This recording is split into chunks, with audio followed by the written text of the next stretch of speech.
actúan sobre los receptores, o perdón, sobre los canales de potasio, se supone que aquí ya actúan sobre la repolarización. Los bloqueantes de fase 4 o los bloqueantes de canales de calcio afectan a la fase 2 de la meseta, sobre todo a nivel de lo que es, entre comillas, los canales de calcio. Aquí es importante tener en cuenta que la digoxina, la adenosina y otros fármacos que en su momento lo han visto en la tabla, pues están fuera de estos cuatro grupos y que básicamente pertenecen al quinto grupo como tal. Lo que siempre hay que tener en cuenta, no se olviden, eso lo habíamos visto en la clase teórica, es la acción de la digoxina sobre la bomba de sodio, potasio, ATPasa y la razón por la cual con las diferentes combinaciones de fármacos puede generar mayor concentración plasmática. Entonces, esto es algo que tienen que repasarlo porque es obvio que el día jueves se les va a preguntar durante la charla qué fármacos son los que te incrementan los niveles de digoxinemia, etcétera. Ok, ahora habíamos compartido también ya varios aspectos que ahora los vamos a desglosar en el caso clínico, ¿no? El primer caso clínico que hemos visto en estas prácticas y que, bueno, voy a ir tomando lo que más es relevante para ver cómo les ha ido en sus trabajos el día jueves. Espero que bien. Está relacionado primero a la fibrilación auricular de reciente inicio. Como tú ya has visto, la fibrilación auricular, cuando se presenta en un cuadro de menos de 48 horas de duración, se considera aguda. Más allá de las 48 horas ya entramos en una fibrilación auricular crónica.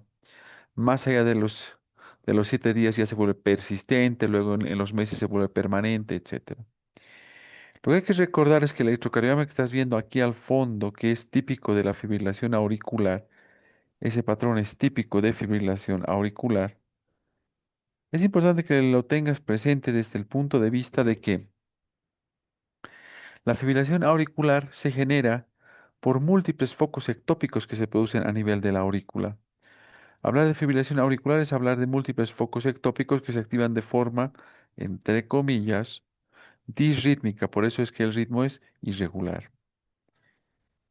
Ahora, lo que es importante tener en cuenta aquí es que en el caso que veíamos, estamos hablando de una paciente o un paciente, puede ser varón o mujer, en este caso era mujer, que es el prototipo de paciente que hace fibrilación auricular. Generalmente la fibrilación auricular es típica de los pacientes ancianos. A mayor edad, mayor riesgo de generar fibrilación auricular. Si alguna vez alguien te pregunta y te dice, pero ¿puede haber fibrilación auricular en la población joven? Sí. Está descrito en el hipertiroidismo, ¿sí? En enfermedades como el síndrome de Wolff-Parkinson-White que puede complicarse con una fibrilación auricular preexcitada, es cierto, pero es más frecuente en el anciano. Entonces, ya te estoy dando un tip para tu internado. Una de las arritmias que más tienes que tener la capacidad de reconocer es la fibrilación auricular y más en personas ancianas. Ahora, la forma de presentación del cuadro clínico creo que ha sido claro. Tenía palpitaciones, tenía disnea de esfuerzo, ansiedad, etcétera. Todo básicamente relacionado a la fibrilación auricular de reciente inicio. Obviamente, cuando uno hace exámenes a los diferentes cuadros, no te olvides que el manejo de un paciente con sospecha de arritmia tiene que tener sí o sí un electrocardiograma y complementariamente debería tener idealmente una ecocardiografía, donde se podrá ver si está o no estructuralmente normal el corazón, porque no te olvides que entre diferentes índices que medimos hablamos de fracción de eyección de ventrículo izquierdo, se mide la fracción de eyección de ventrículo derecho, el TAPS, el MAPS, etcétera, ¿no? O sea, hay un montón de cosas que medir, pero esta es la más relevante para ver si estamos o no frente a un grado de insuficiencia cardíaca. Por ahí ya el paciente tiene alguna cardiopatía estructural crónica que nunca fue diagnosticada y tal vez en este caso, pues, era la situación, ¿no? Sin embargo, como te has dado cuenta, el corazón estructuralmente estaba normal. Y eso también es algo positivo, porque cuando el corazón está estructuralmente normal, si no está afectada la fracción de eyección ni nada, generalmente la fibrilación auricular va a ser aguda, autolimitada, a diferencia de los pacientes en los cuales ya tienen alteraciones morfológicas y la fibrilación auricular se convierte en un cuadro básicamente crónico. Obviamente, en el examen clínico una fibrilación auricular va a aparecer con un ritmo irregular, que es expresión de esa activación anárquica de los múltiples focos ectópicos. Y fíjate lo que es interesante, ¿no? Cuando se les pedía diferentes parámetros, se le evalúa al paciente, es importante que una vez que se establece la fibrilación auricular, siempre estratificar dos parámetros de riesgo. Hay un montón de escalas que se puede usar, las que estamos viendo aquí son las más habituales. El CHAT-VASC, ¿no? El CHAT-2, o sea, la segunda versión. Cuando tienes un puntaje tan elevado, básicamente te está diciendo que el paciente tiene un alto riesgo para generar accidente cerebrovascular. Obviamente, el riesgo tromboembólico es sistémico, ¿no? Porque te puede dar desde cuadros de trombosis arterial mesentérica, etcétera, pero el que más es frecuente es el ACV. Entonces, cuando ya te está diciendo esto, pues ya te cambia la conducta. Ya en este caso ya tienes que ir pensando en un manejo un poco más agresivo, ¿no? Ahora, aquí viene el otro punto. El Hasbled, que es otro score pronóstico, o bueno, no pronóstico, bueno, sí, es pronóstico para riesgo de sangrado asociado a manejo. Entonces, obviamente, esto ya te está diciendo que hay bajo riesgo de sangrado con la terapéutica per se. Lo que es importante aquí era en lo que es el manejo de la fibrilación auricular, era definir una de dos cosas. Era una fibrilación auricular aguda, sí, de reciente inicio, pero que desde el punto de vista de estabilidad hemodinámica estaba, como dice su nombre, estable hemodinámicamente, entonces no requería que hagas la cardioversión eléctrica de emergencia, sino más bien requería que te vayas al otro lado, ¿no? A la priorización, simplemente de controlar la frecuencia, lentificar el ritmo y ya está. En este caso, el fármaco de elección puede ir por varios aspectos. Voy a revisar qué es lo que me exponen el día jueves, porque hay opciones desde poder utilizar betabloqueantes en primera línea, ¿de acuerdo? Que podías también llegar a utilizar fármacos bloqueantes de calcio como alternativa si había alguna contraindicación formal para los betabloqueantes, o en algún caso para manejo mucho más crónico, el uso de la digoxina, que poco a poco creo que está quedando un poquito más relegada que los otros fármacos en el manejo inicial, te estoy hablando. En este caso, para el control de la frecuencia, por ejemplo, si trabajábamos con betabloqueante, obviamente el control tenía que ser hecho con fármaco endovenoso. No te olvides que los betabloqueantes tienen acción beta 1, beta 2. En este caso, lo que se trata de utilizar es beta bloqueadores que sean cardioselectivos, es decir, que sean básicamente antagonistas beta 1. El objetivo aquí, ¿cuál es con los fármacos beta 1? Disminuir el inotropismo y el cronotropismo como tal. Eso quiere decir, en términos sencillos, enlentecer la conducción cardíaca. Obviamente, no te olvides que cuando utilizamos metoprolol, y eso me lo vas a explicar vos el día jueves, porque eso no es solo exclusivo de los betabloqueantes como el metoprolol, sino de todos los betabloqueantes en general, pueden llegar a causar hipotensión, pueden llegar a causar bradicardia sinusal, etcétera. Y eso siempre hay que tenerlo presente. Con respecto a lo que era la profilaxis de los fenómenos tromboembólicos, sobre todo lo que nos interesaba, ¿no? Lo que es el ACV, por el puntaje en el chat BASC, pues ya teníamos que considerar la utilización de heparina inicialmente sí, y tal vez en su momento, ya a partir de las 48, 72 horas, máximo hasta el quinto día, ir pensando en rotar esa anticoagulación. En los textos clásicos todavía si has trabajado con eso, por eso voy a ver qué me contestas el día jueves. Básicamente puedes haberme dicho, inicialmente se trabaja con la heparina, puede ser en infusión, puede ser en goteo. O inicialmente también las heparinas de bajo peso molecular, que desde el punto de vista de contexto, de evidencia, tienen buen nivel de efecto. Y para pasar a un largo plazo, pues sostenerlo con warfarina o lo que estamos haciendo ahora, ¿no? Los anticoagulantes orales, ¿sí? O los nuevos anticoagulantes orales, donde entra apixaban, rivaroxaban, etcétera, y no necesariamente la warfarina. Entonces, eso lo vamos a conversar el por qué has escogido una opción u otra el día jueves. Con respecto a esto que es el control del ritmo, ya o lo que es la lentificación de la frecuencia por un lado, ahora viene lo que es el control del ritmo.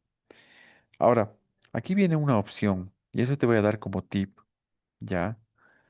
Cuando estás frente a una fibrilación auricular de emergencia, es decir, que está inestable hemodinámicamente, de emergencia tienes que hacer cardioversión eléctrica. Sin embargo, cuando la fibrilación auricular está, entre comillas, estable hemodinámicamente, lo único que se hace es disminuir la frecuencia y controlar el ritmo. Ese es el segundo paso. Entonces ya hemos disminuido la frecuencia con betabloqueantes muy bien. Y si quieres hacer control del ritmo, quiere decir tratar de hacer cardioversión eléctrica. O perdón, tratar de hacer cardioversión farmacológica. Ese es el término. Y aquí entra el uso de la miodarona o la flecainida. No te olvides que en la clase teórica necesito que repases eso porque obvio que te voy a preguntar esto. Es el hecho de que en qué caso se prefiere utilizar a la amiodarona y en qué caso se prefiere utilizar a la flecainida. Tú sabes que la amiodarona para corazones estructuralmente con daño tiene un comportamiento diferente a la flecainida. Y sí, la flecainida puede ser útil en caso de que tengas ausencia de cardiopatía estructural. Pero ¿qué sucede cuando tienes cardiopatía estructural? ¿Se usa? ¿No se usa? Es obvio que te voy a preguntar esto, así que ya sabes lo que te voy a preguntar. Revísalo con calma, ya hemos llevado en la teórica y si no lo has aprendido hasta ahora, mereces aplazarte. Así de simple. ¿Ok? Bueno, ya les estoy dando pautas más o menos qué es lo que voy a tratar con ustedes el día jueves. Con respecto a este caso, ya básicamente estamos hablando de un hombre mayor que tuvo un cuadro de infarto agudo de miocardio, el cual le ha dejado un grado de insuficiencia cardíaca. La fracción de eyección apenas estaba en 30% y además, si nos fijamos, este paciente, gracias a ese grado de insuficiencia cardíaca, ¿sí? Que dependiendo de la extensión, puede llegar incluso a extenderse o agravarse con un choque cardiogénico. No te olvides que la insuficiencia cardíaca aguda está a un pasito, está a una nadita de convertirse en un choque cardiogénico. Para que tengas una idea, en la insuficiencia cardíaca aguda, para que se presente insuficiencia cardíaca aguda, tienes que tener una pérdida de la masa muscular miocárdica de aproximadamente 30%. Cuando tienes un cuadro de choque cardiogénico, quiere decir que la masa cardíaca se ha perdido casi en un 50%. O sea, si te fijas, es cuestión de extensión, severidad, etcétera. Ahora, ahí viene algo que es interesante, ¿no? Si vos te fijas, durante la evaluación de este paciente, apareció la imagen que estás viendo ahí en el fondo. Un ritmo de taquicardia ventricular monomórfica. Eso ya lo vas a aprender en cardiología, que es un ritmo rápido, regular, con QRS ancho, ausencia de onda P. Que es lo importante que quisiera que tengas en cuenta en esto, por favor. Métete esto en la cabeza, por favor. Es el hecho de que la taquicardia ventricular se presenta en este caso en el miocardio dañado. El miocardio dañado es el origen de la taquicardia ventricular. Ese miocardio dañado se porta como un foco ectópico, único. Por eso ese foco ectópico te dispara de forma regular, ¿sí? El estímulo. Ahora, ¿qué es lo interesante en este cuadro? Que ese daño, esa zona inactiva, es la que te va a generar el, entre comillas, foco ectópico que va a ser el origen de esta arritmia ventricular. Ahora, toda taquicardia ventricular, si bien te van a decir inicialmente es posible que empiece estable hemodinámicamente y que puedas utilizar drogas, sí, pero en cuestión de segundos puede terminar en el paro cardiorrespiratorio. El paciente pierde el pulso y chao. Es así de rápido. En estos casos, en el caso de la taquicardia ventricular, cuando el paciente no tiene pulso, se considera ritmo de paro cardiorrespiratorio. Y ahí el manejo es desfibrilación y las maniobras de RCP. En el caso que el paciente tenga pulso y esté inestable, que es lo más seguro, obviamente el manejo es la cardioversión eléctrica sincronizada. Más que seguro que el día jueves te voy a preguntar cuál es la diferencia entre hacer una desfibrilación y una cardioversión eléctrica. Es obvio que te la voy a preguntar.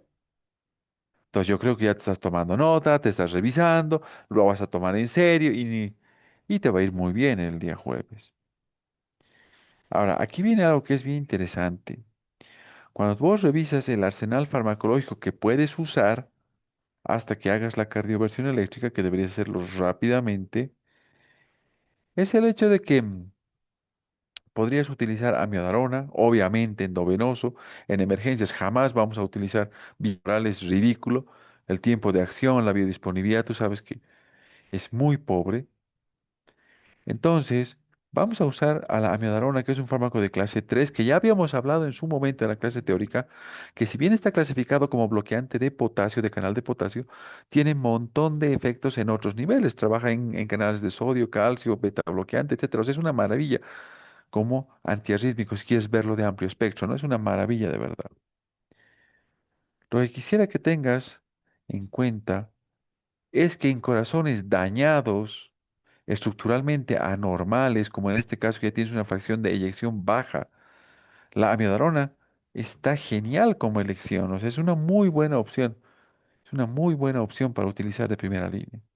Como alternativa también en corazones así con daño, y que tienen un origen de arritmia ventricular que no tiene que comprometer nada, o sea, no tiene que actuar sobre nivel auricular, ya sabes que una de las drogas es un fármaco de clase 1A, o perdón, de clase 1B, como es la lidocaína, es decir, un bloqueante canal de sodio.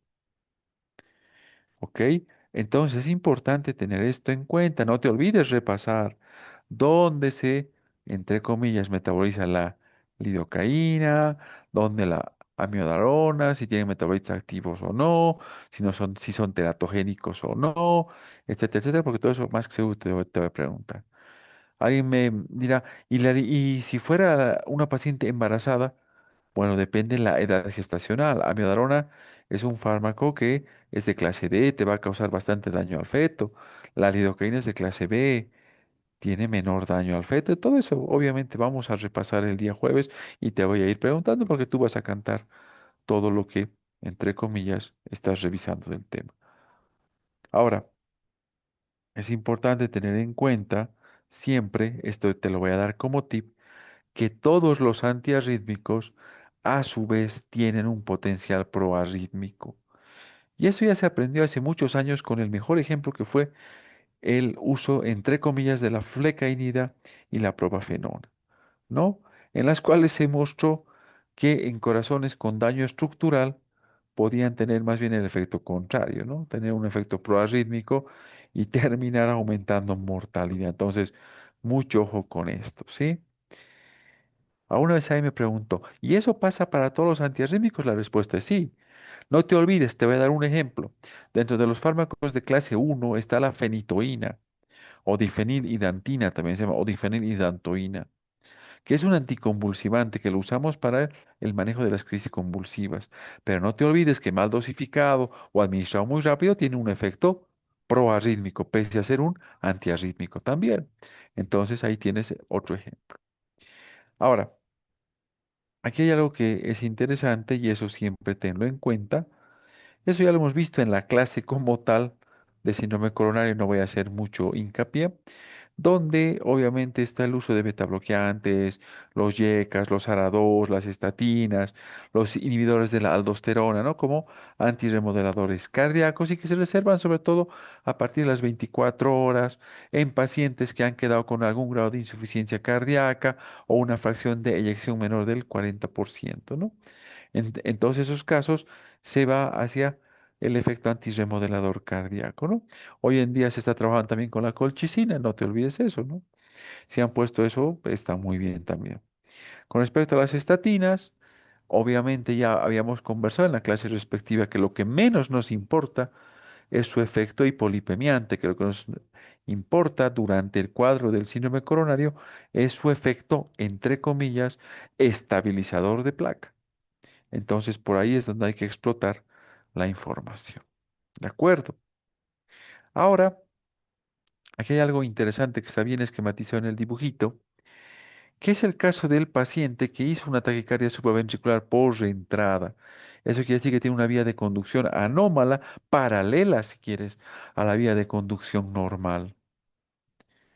Aquí Por ejemplo, teníamos una mujer joven, que es el prototipo de los cuadros, que viene con palpitaciones y que cuando la examinamos nos damos cuenta que cumple todos los criterios para una taquicardia supraventricular por entrada. En este caso era un caso intranodal, ¿no? Aquí lo que era importante es cómo se manejaba al paciente. Entonces, esto tenlo en la cabeza, por favor. Ya, ay, perdón, se me pasó la diapositiva. Pero tenlo en la cabeza, te voy a dar como tip, te voy a resumir varias cosas. Lo primero, cuando tienes una taquicardia supraventricular por reentrada, si el cueres es estrecho o el cueres es ancho, ya, grábate eso en la cabeza. Si el paciente está inestable, independientemente del cuero sea ancho o estrecho, si el paciente está inestable, la conducta es cardioversión eléctrica de emergencia. Punto. Cuando tienes un paciente que tiene taquicardia supraventricular con cueres estrecho y está estable, la droga de elección es la adenosina. Cuando tienes una taquicardia supraventricular por entrada con QRS ancho o aberrancia que se llama, la droga de elección ya no es la adenosina, pasa a convertirse en la amiodarona. Perdón, se está saltando esto. Ahora, obviamente voy a revisar cómo has contestado esto, porque dentro de el manejo lo que se pide obviamente es empezar con maniobras vagales, luego pasaremos a la adenosina en uno o dos bolos dependiendo la respuesta como tal. Lo que era importante aquí era recordar, y eso obviamente te voy a preguntar más que seguro, en qué grupo se clasifica de Bogan y Williams a la adenosina, cuál es su mecanismo de acción sobre los receptores A1, qué efecto tiene sobre el nodo AB, etcétera, etcétera, ¿no? Y lo importante que te voy a preguntar es que me cuentes cómo se administra la adenosina. Y ahí me vas a contar que vienen ampollas de 6 miligramos, que se administra en un bolo que básicamente es un balazo que tiene que entrar en 2 3 segundos rápido el bolo, que en cuestión de segundos ya tiene un inicio de acción, etcétera, etcétera, ¿no? Entonces todo eso lo vamos a conversar y también vamos a ver lo de la ablación por catéter, que es el manejo definitivo. De acuerdo, ahora, esta parte no la voy a tocar mucho, ¿no? Porque obviamente, este, ¿cómo te puedo poner? Esto es parte de cardiología. Sin embargo, lo que te voy a comentar es que en las taquicardias supraventriculares con QRS ancho, se prefería en la literatura el uso del verapamilo, no te voy a negar. Sin embargo, como alternativa está considerada a la amiodarona, que es la que tenemos en el medio. No tenemos verapamilo endovenoso en el medio, por si acaso. Por el hecho de que si vos te pones a pensar, si no puedes distinguir bien una taquicardia ventricular de una taquicardia supraventricular con la aberrancia, usar amiodarona te cubre ambas, ¿no? O sea, no te va a empeorar una arritmia, sino más bien te va a cubrir ambas. En cambio, si a un paciente con taquicardia ventricular le das verapamilo, lo vas a despachar. Entonces, mucho ojo con eso. Obviamente, eso estaba como parte de la práctica, ¿no? Como para que lo tengas presente. Yo estoy aclarando los puntos que creo que han quedado medio sueltos. Con respecto a este caso, obviamente aquí estamos viendo un tipo de arritmia ventricular que es una torcida de puntas, torsade de points, taquicardia helicoidal, taquicardia multiforme, polimórfica, o sea, tiene un montón de nombres. Aquí lo que es importante recordar, aquí lo que es importante recordar es que obviamente el manejo es la cardioversión eléctrica de emergencia y como alternativa hasta que te traigan esto, si es que esté estable el paciente todavía, la droga de elección es el sulfato de magnesio. Entonces eso es lo que quiero rescatar. Esta arritmia es muy frecuente en los pacientes con hipomagnesemia severa. Ahora, otro tip. Los pacientes que hacen hipomagnesemia severa, más que seguro que tienen hipocalemia. La hipomagnesemia y la hipocalemia van de la mano, no te olvides, eso lo has visto en fisio, cuando estabas en fisio. Sí, van de la mano, nunca se te olvide eso, ¿ok? Ahora, con respecto al manejo, bueno, creo que ya estamos siendo claros que aquí el objetivo obviamente era ir hacia antagonizar el efecto, básicamente con el sulfato de magnesio. ¿Ok? Vamos a hablar de esto también en la clase, así que vámonos por ese lado, ¿no? Ahora, algo que quisiera que vayas revisando, sobre todo, y voy a hacer mucho hincapié, es bueno que repases al sotalol y a la dofetilida, que están en el grupo 3 junto a la ibutilida, etcétera. Pero lo que quisiera que repases mucho, sobre todo, es amiodarona. Porque hace rato ya te adelantaba, si bien está clasificado como un fármaco que actúa sobre el canal de potasio, fíjate que también actúa sobre los otros canales y tiene efecto beta bloqueante, a diferencia del resto de los fármacos de ese grupo.